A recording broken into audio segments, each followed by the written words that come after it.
Former Fed governor forecasts showing lower optimism on post-crisis growth could shift how Canadian investors position rate-sensitive holdings in RRSPs and TFSAs before the next policy window. This is Modern Investing Techniques, episode 148. Quick reminder, everything we discuss here is for education and entertainment. The practice investment of the day uses simulated trades with no real money. I'm not a licensed financial advisor, and this isn't financial advice. Always do your own research before putting real money to work. The S&P 500 closed at 7,674, up 0.4%. The Nasdaq Composite finished at 26,180, also up 0.4%. The TSX Composite gained 0.7% to 36,620.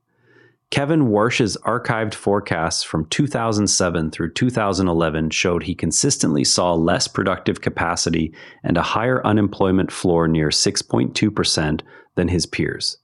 Minneapolis Fed President Neil Kashkari highlighted tariff pressures, the Iran conflict, and AI build-out as reasons he doubts inflation will reach target soon. The next Fed decision and Bank of Canada path remain the key macro frame for rate-sensitive sectors. Historical Fed governor forecasts offer a window into how central bankers privately viewed economic slack and inflation risks during periods of upheaval. Today's release of Kevin Warsh's quarterly submissions shows a policymaker who consistently saw less room for unemployment to fall without sparking prices than his FOMC colleagues. Canadian investors can apply this by cross-checking current Fed projections against archived governor data to gauge whether markets are pricing in overly optimistic slack assumptions. Implementation starts with pulling the St. Louis Fed's Fred archive for past FOMC projections, then comparing them to today's SEP dot plot using a simple spreadsheet overlay.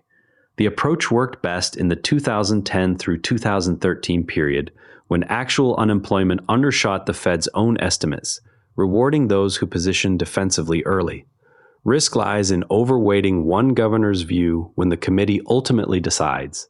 Imagine you added a rate-sensitive ETF to your TFSA last month after the latest dot plot showed 2 cuts priced in. Your order filled cleanly, but the real information edge sits in the gap between what the current committee projects and what individual governors once submitted privately during similar shocks.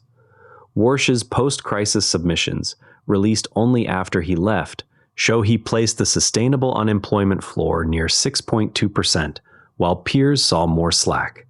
That single difference altered how he read inflation risks quarter after quarter. Professionals always pull the full historical distribution from Fred before the next FOMC meeting, rather than relying on the headline median dot. Most retail investors treat the published SEP as a single consensus number and miss how wide the internal range actually was in past cycles. The concrete fix is to download the individual governor forecasts for the last 3 comparable periods and mark where today's median sits inside that historical band before sizing any duration trade. This is a simulated trade for educational purposes only. No real money is involved. This is not financial advice. Today's practice investment is a weekly hold in ALK, Alkane Resources Limited, on the TSX. The strategy is a catalyst entry on new high-grade domain discovery at the Cuffley Lode. Fresh high-grade intercepts announced August 23 expand known mineralization below the Augusta mine.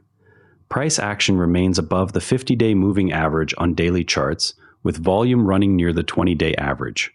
Nearest support sits at the prior swing low from early August. The stop loss sits 8% below entry to account for typical junior miner volatility. The target is plus 4% to plus 9% over the 5-session window if follow-through volume confirms the discovery. Confidence is medium because the discovery adds a clear fundamental catalyst, yet single-name precious metals names still face sector rotation headwinds without volume spike confirmation. The invalidation level is drill results from the sub-KC domain failing to extend the new high-grade zone beyond the initial intercept widths reported. This pick isolates how a single drill intercept can reset valuation multiples for an exploration name while forcing discipline on volume confirmation before entry. No newly closed trades since the last review. The most recent practice investment has already been reviewed. Current holdings remain open and pending their scheduled evaluation, so there is no new realized result to report today. The Interactive Brokers TWS scanner filters for TSX and NYSE names meeting volume above 20-day average plus catalyst event flags in a single custom scan. Canadian investors running TFSAs use the free tier to surface names before retail flow arrives. Set the scan to refresh every 15 minutes during market hours. Wealthsimple Trade watchlist alerts send push notifications on price crossing a user-defined moving average or volume threshold. The feature lets TFSA holders act on the exact technical levels discussed in the episode, without watching screens all day. JP Morgan strategist notes major indexes remain in bullish trends, yet sees growing probability of a seasonal pullback driven by AI concentration and macro uncertainty. Trim growth tech exposure by 5% of portfolio if NASDAQ closes below its 20-day moving average this week. West Virginia is directing 50% of new hyperscale data center revenue to offset or eliminate state income tax, creating a direct fiscal tailwind for operators locating facilities there. Add WDC and EQIX to the watch list for any pullback below their 50-day averages. Amazon is deploying steering wheel-free robo-taxis in San Francisco and Las Vegas that operate bidirectionally and charge for rides. Watch for any follow-through volume above the 20-day average in AMZN before adding to a tech allocation. Portfolio performance uses simulated $1,000 trades under the published rules that began August 18, 2026. Total trades stand at 52 with a 54% win rate of 28 wins, 23 losses, and 1 break-even. Cumulative P&L is $277.08. Matched window alpha versus NASDAQ is negative 1.7% across one rules-based trade. Too few trades to call an edge. This is a scoreboard, not evidence. Average return per trade is 0.53%. Best trade reached plus 20.11%. Worst trade reached negative 11.80%. Current streak is 2 losses. Open your brokerage platform, pull up ALK on the daily chart, and mark the 20-day average volume line. Note the exact price level 8% below Friday's close. Set a price alert at that level so you can review the drill results before deciding on any position size. Before we wrap, watch whether volume in ALK confirms the discovery zone on the first trading day next week. That's modern investing techniques for today. If you found this useful, share it with a fellow investor and subscribe wherever you listen. Check the resources page for tools and platforms we discussed. We're back tomorrow. Keep learning, keep investing.